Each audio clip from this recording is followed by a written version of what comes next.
नमस्कार. आपण पाहत आहात ग्लोबल मराठी न्यूज. सध्या देशात गॅसच्या वाढत्या तुटवड्यावरून राजकारण तापलंय.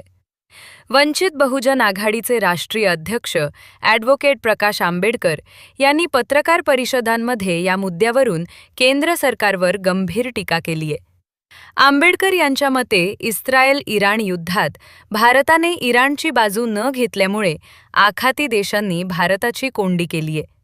ओमानमधून मिळणारा गॅस पुरवठा खंडित होण्याची भीती त्यांनी व्यक्त केली असून भारताला सोडा, त्यांचं ते बघून घेतील, अशी भूमिका आखाती देशांनी घेतल्याचा दावा त्यांनी केलाय. यामुळे येणाऱ्या काळात गॅसचा तुटवडा प्रचंड वाढू शकतो, असा इशाराही त्यांनी दिलाय. नागरिकांना गॅस मिळण्यासाठी सरकार म्हणतंय की गॅसचा तुटवडा नाही, प्रत्यक्षात रांग आहे.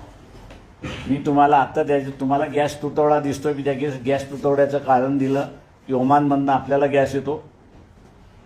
इराण आणि इस्रायलच्या युद्धामध्ये असणारं आपण इराणच्या बाजूने नाही, म्हणून आखाती देशाचे जे तेल प्रोड्युसिंग कंट्रीज आहेत, गॅस प्रोड्युसिंग कंट्रीज आहेत, त्यांनी म्हटलं भारताला सोडा, ते त्यांचं बघून घेतील, आपण आपलं बघितलं पाहिजे.